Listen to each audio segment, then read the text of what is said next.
Welcome to this week's edition of Freedom and Prosperity Radio, the weekly radio program that says the same thing at the opening of every program so you can, I messed you up, you're repeating it along with me. We put the facts out here at the Virginia Institute for Public Policy, working on so many different things, including vote integrity and education. And that's where we start off this week, as back to school has gripped so many places. And somewhere buried in all of the rhetoric coming out of Washington continues this little whisper of free tuition, college loan forgiveness. And of course, who could be against something if it's free? Well, us here mainly. And we kick it off with one of our favorite folks when it comes to dissecting bad and proposing good education policy. Lindsey Burke, director of the Center for Education Policy at the Heritage Foundation and a member of the board at George Mason University. Thanks to Governor Youngkin. Lindsey, welcome to the program. How are you doing? Doing great. Thanks for having me back. Not at all. So let's start. Who could possibly be against free college tuition? What sort of horrible ghouls are we to point this out? But is it unfair to start with the very obvious, well, it's worth what you paid for it then when it comes to your college degree? Well, look, I mean, you hit at the heart of it. If college is worth what you pay for it, then implicit in that argument is that if you have to forgive a student's loans, then it's not worth what they paid for it. Look, we have never known more than we know at this moment about how much so-called student loan forgiveness will cost. Just this week, the GAO, the Government Accountability Office, released a staggering report. It's hot off the presses, so it hasn't gotten a lot of attention yet.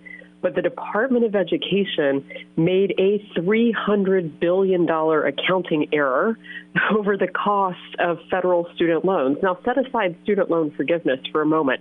This is simply looking at how much it costs the federal taxpayer for the federal government to provide student loans. The Department of Education has said that they make money off of these student loans. Well, lo and behold, it is actually costing, according to GAO, taxpayers $10 billion annually. The Department of Ed said that they would make over $100 billion over the past, since 1997. It's actually cost taxpayers about $200 billion instead since that time, hence the $300 billion discrepancy. So it just goes to show this is a massive cost sink, the federal student loan program. Taxpayers are on the hook for it.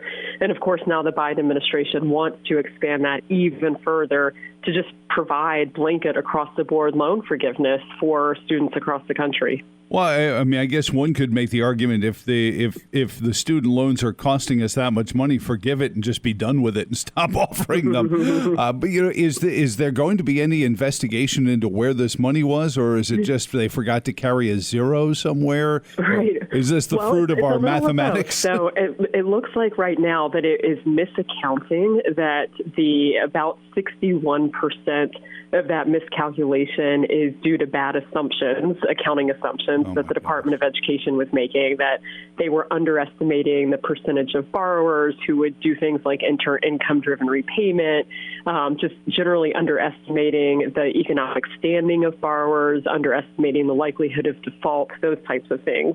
But then the other roughly 40% of that is due to programmatic changes. So things like continuing this pause on student loan repayments, ostensibly in the name of pandemic relief. More people are entering public service loan forgiveness. So those type of programmatic changes were also not taken into account by the department. And so it's just a massive discrepancy. It sounds like when they cut, the state of Virginia turned around and realized that all these people that they had encouraged to buy electric cars weren't paying gas taxes, and they said, we run short for VDOT, and how do we fix that?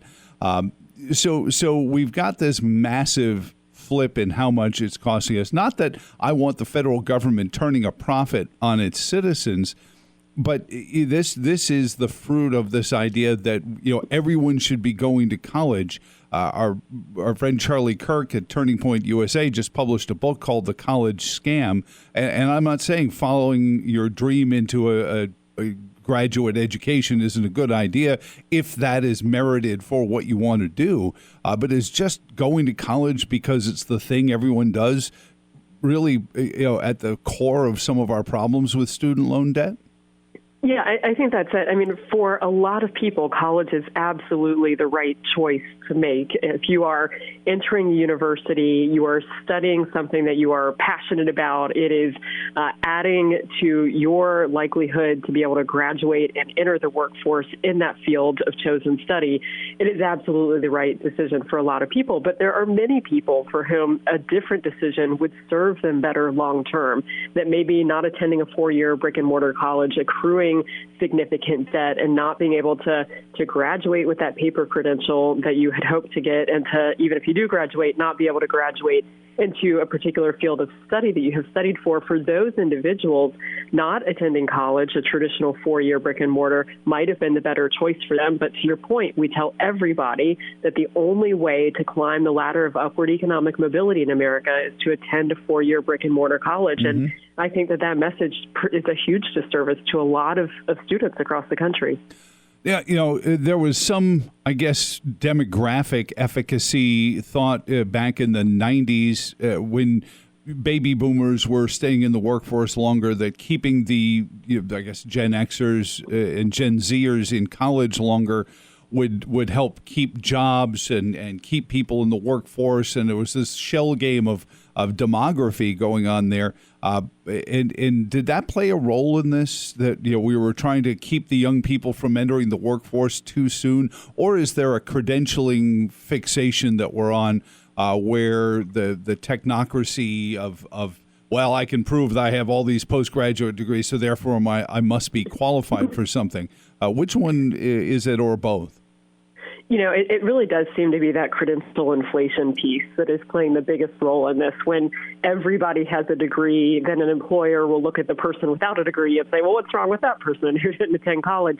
Even though we know there is this large, what's known as the sheepskin effect associated with a degree. So by that I mean you can attend college for 3/4 of the amount of time that it would take you to earn your degree. You can get 3/4 worth of credits. You can be 1 credit shy and leave before you graduate, and an employer won't look at you any differently than someone who didn't attend college at all.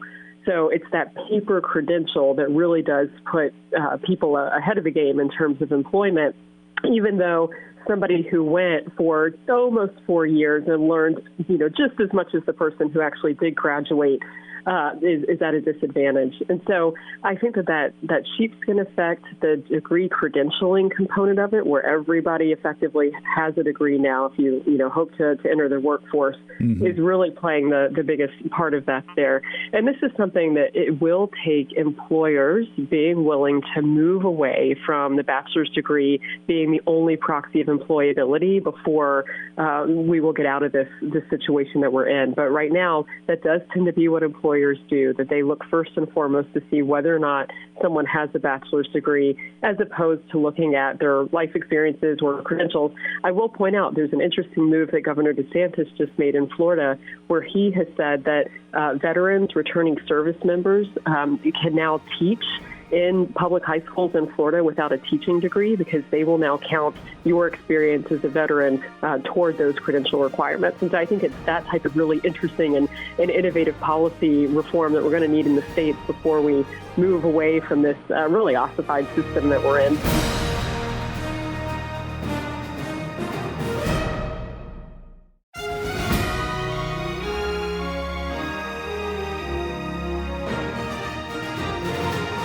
Lindsey Burke is on with us from the Heritage Foundation. They're a policy expert on education. We're talking right now about higher education, and we joked a little bit at the onset about if it's free, it must be worth what it's paid for. But on a serious level, we've seen the problems the government has running K to 12. What makes them think 13 to 16 is going to be any better? And wouldn't you just eventually make it K through 16 at that point if you just stay in government schools all that way? Well, look, I think that's where we're headed, and this is something that the Obama administration had tried to do years ago. Your listeners may remember the Life of Julia that they had put out, where effectively the government runs everything from, womb all the way through, really toward the end of your life, but certainly through the end of graduate school. The Obama administration had wanted they started with 2 quote, free years of community college, which would have basically done what you just described, expand the K-12 system up 2 years earlier.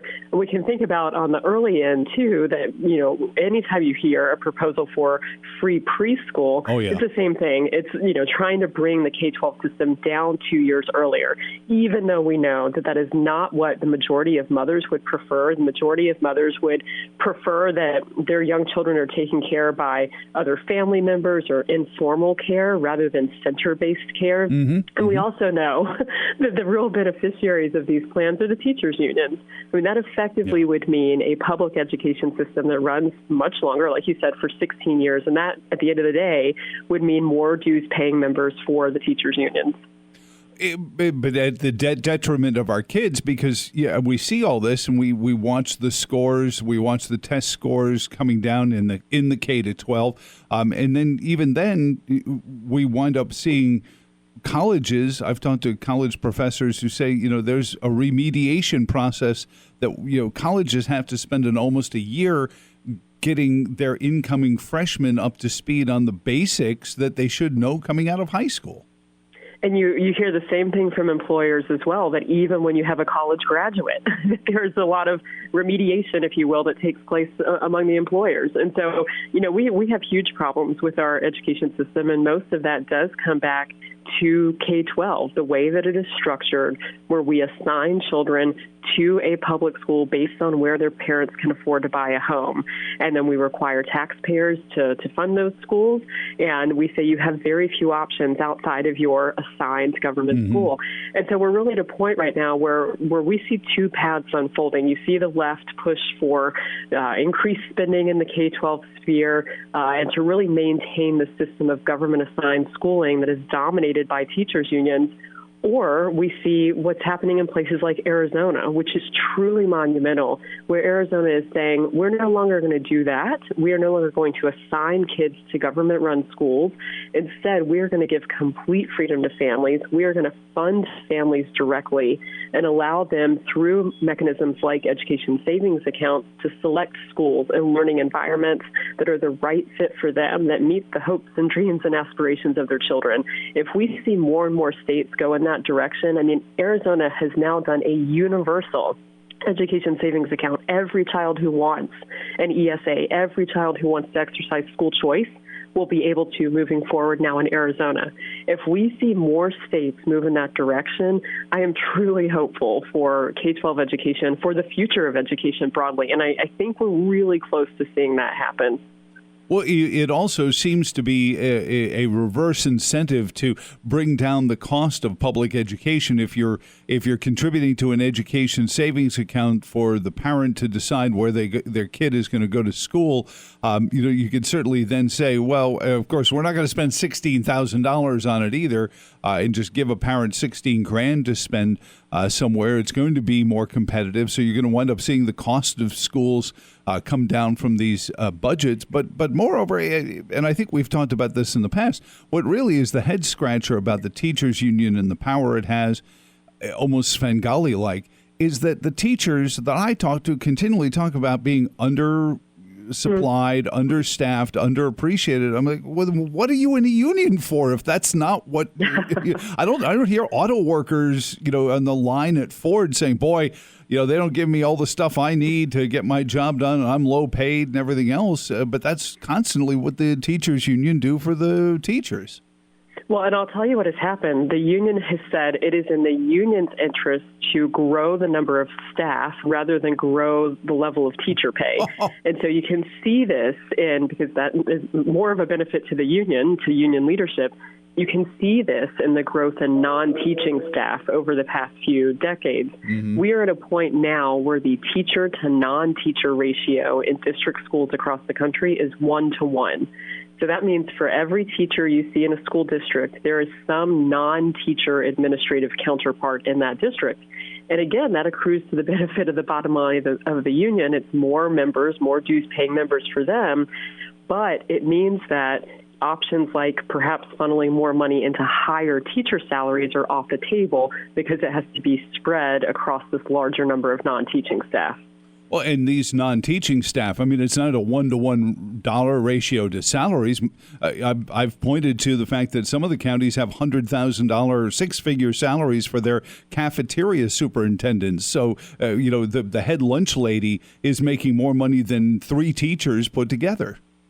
Well, and now we're also seeing this proliferation of chief diversity officers in public K-12 schools across the country. This is the counterpart to diversity, equity, and inclusion, DEI faculty in higher education. We're now seeing that replicated in the K-12 sphere through these chief diversity officers.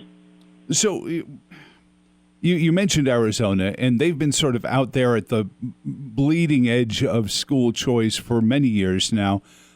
Nevada seemed like it might have been going along with it, but then they flinched and they ducked and got afraid of going into court to defend themselves.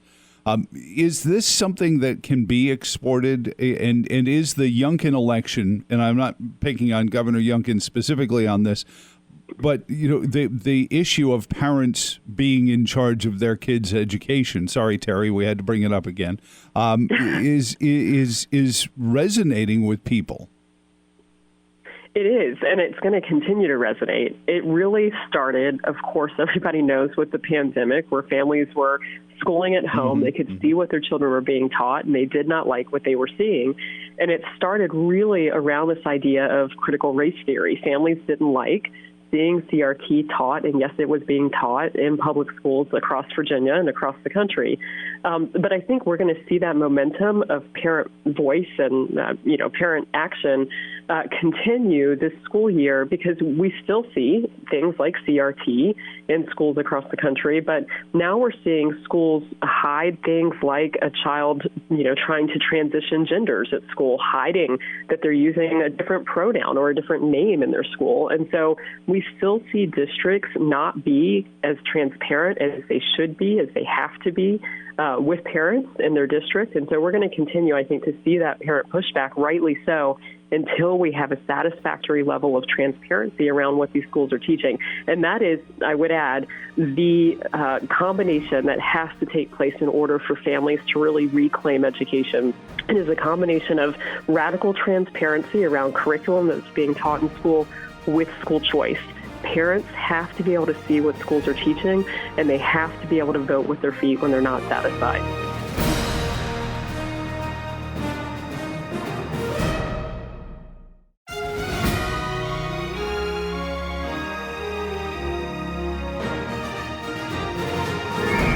Lindsey Burke is on with us from the Heritage Foundation. I can't remember if it was an economist or a philosopher or an educator or a combination of all of them. It might have been Milton Friedman, for all I know.